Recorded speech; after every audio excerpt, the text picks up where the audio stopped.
The sun was melting into the horizon, turning the plains into a sea of gold and red. Ethan Cole sat on the wooden fence of his ranch, his worn hat pulled low to keep the dying light out of his eyes. The wind whistled softly through the grass, carrying with it the faint, haunting sound of coyotes. Ethan didn't mind the quiet. The quiet was the only thing that had stayed with him after the fire took everything else. His wife, his family's home, and the laughter that used to fill these fields. He had been surviving, not living. That night, as the last rays of light faded, Ethan saw something unusual, a stagecoach kicking up dust in the distance. It wasn't often someone new came through Silver Creek. He narrowed his eyes, watching as the coach rolled into town. Clara Dawson stepped down from the stagecoach, clutching a worn leather bag. She was young, but her eyes carried an old sadness. Her dress was clean but faded, her boots coated with dust from the long journey. She wasn't looking for adventure. She was looking for a place where the memories would stop hurting so much. The main street of Silver Creek was nearly empty. A tumbleweed rolled lazily past as she stood there, unsure of where to go. That's when she saw him, a tall, broad-shouldered cowboy watching her from across the road. His face was half in shadow, but she felt the weight of his gaze. For a moment, the world stilled. Two broken souls, strangers, but somehow familiar to each other. Clara found work quickly at the town saloon, carrying trays of coffee and food to miners and ranch hands. One evening, Ethan came in. He usually kept to himself, but something about her quiet presence made him take a seat at her table. "You're new," he said, his voice gravelly but soft. "Yes," Clara replied, setting a cup in front of him. He studied her for a moment. "You look like someone who's seen too much." She didn't flinch. "So do you." The corner of his mouth lifted just slightly, the closest thing to a smile he'd managed in months. They talked a little that night. Not much, but enough. Enough for Ethan to realize he wanted to. Over the next few weeks, Clara started spending her afternoons at Ethan's ranch. At first, she just helped feed the horses or mend fences, but soon she became part of the place. They worked in silence most of the time, but it was a comfortable silence. Little by little, Ethan began to open up about the fire, about the people he lost. One evening, they sat by the campfire. The night sky stretched above them, filled with stars. "I lost my brother," Clara said quietly. "Fever took him before we could get help." Ethan stared into the flames. Late one afternoon, dark clouds rolled across the plains. Clara had gone to town for supplies when the sky turned black. Ethan's chest tightened. Something inside him couldn't bear the thought of losing her, too. He saddled his horse and rode hard through the rain. He found her on the muddy road, clutching the supplies and trying to shield herself from the storm. "Come on," Ethan shouted over the thunder, pulling her onto the horse.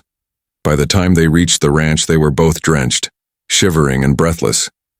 Clara laughed softly through her soaked hair. "You didn't have to come for me." "Yes, I did," Ethan said, his voice low. "I can't lose you too."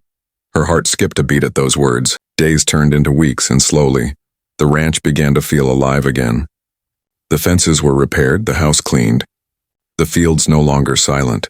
Clara brought color back into Ethan's life, and he brought her a place to belong. One evening, as the sun set in a blaze of orange and pink, Ethan took Clara's hand. "You saved me," he said simply. She smiled, tears in her eyes. The weeks that followed felt like something out of a dream. Clara's laughter filled the ranch house, and Ethan's once quiet mornings now started with fresh coffee and the smell of bread baking. But peace in the wild frontier never lasted forever. One warm afternoon, a stranger rode into town, a man with a scar across his cheek and a sharp glint in his eyes. He asked about Clara.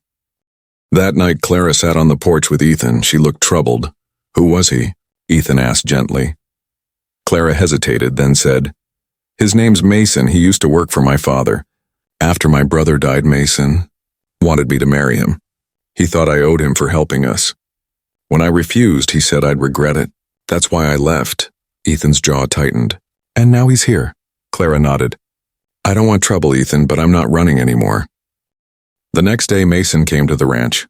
Ethan stood firm at the gate, his hand resting near his holster. Not in threat, but as a warning. "She's not yours to claim," Ethan said calmly. Mason sneered. "This ain't over, Cole. She'll come back to me when she realizes you can't protect her from everything." Clara stepped forward, her voice steady. I'm not afraid of you anymore, Mason. I choose my life. I choose him. Mason's glare lingered for a moment, then he turned his horse and rode away. After Mason left, Clara broke down in Ethan's arms. I've been running for so long, she whispered. You're not running anymore. Ethan said softly. You're home now. With me. Over the following weeks, Clara's fear faded. Together, they rebuilt more than the ranch. They rebuilt themselves. Ethan began teaching her how to ride properly, how to shoot for safety, and how to run the ranch as an equal partner. Clara brought new life to the place, turning it into something thriving and welcoming for travelers. One evening, under a sky full of stars, Ethan knelt down on the porch steps with a small silver ring he'd been holding on to since before the fire. Clara, he said, his voice rough with emotion, this ranch saved me. You saved me. I don't want another day to pass without you knowing that you're my forever. Clara's eyes filled with tears. Yes, Ethan, she said, smiling through them. Yes. They kissed under the wide, starry sky. Two broken souls who had finally found not months later the ranch was thriving. Cattle grazed peacefully in the fields. The house rang with laughter. And Clara and Ethan stood side by side watching the sunset. The wild frontier was still untamed, still dangerous, but they no longer faced it alone. Two broken souls had built something beautiful, a love strong enough to weather every storm. Summer came early that year. The air was dry and the wind carried a constant whisper of dust. One evening, Ethan returned from checking the cattle to find a note nailed to the ranch gate. This land ain't yours anymore. Leave by sundown tomorrow, wing it or else. Clara's face went pale as she read it. It's Mason, Ethan said grimly. Or men like him. Clara's fingers tightened around his hand. We can't just leave, Ethan. This is our home. Ethan nodded, his jaw set. Then we fight for it. That night, just before dawn, smoke filled the air. Ethan woke to the sound of the horses screaming. Clara, get outside, he shouted. The barn was on fire. Ethan grabbed a bucket, then another, but the flames were too high. He ran into the barn, coughing from the smoke, cutting the ropes to free the horses. Clara ran to meet him, her face streaked with tears. Together, they got the last horse out just as the roof collapsed. Ethan fell to his knees, exhausted and covered in soot. Clara knelt beside him, holding his face in her hands. You saved them, she whispered. You saved everything, but Ethan knew this wasn't over. Someone had set that fire, and they'd be back. The next day, Ethan saddled his horse and rode into town. Clara went with him, standing tall despite the stairs. At the saloon, Mason sat at a table with 3 other men. Ethan walked straight up to him. You want my land? Ethan said, voice steady. You'll have to go through me, Mason smirked. You think you can stand against all of us? I don't have to stand alone, Ethan said. One by one, ranchers from Silver Creek stood up. They'd heard what happened, and they weren't about to let outlaws take the land that fed their families. At sunrise, Mason and his men came to the ranch expecting to scare Ethan into leaving. Instead, they found Ethan, Clara, and half the town waiting. This ends today, Ethan said, his voice carrying across the field. There was a long pause before Mason spat in the dirt. Fine, you win this time. He turned his horse and rode off with his men. Clara exhaled shakily, her hand gripping Ethan's arm. You didn't even have to draw your gun, she whispered. Didn't have to, Ethan said. We're not alone anymore. Weeks later, the barn was rebuilt stronger than before. The ranch thrived, and so did their love. One evening, Clara placed Ethan's hand over her heart. This place nearly broke us, she said softly. But we're still here, and we're stronger.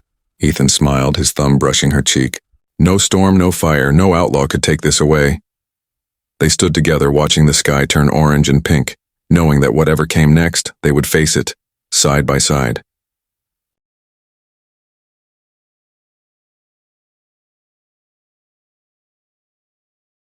Like, share, and subscribe.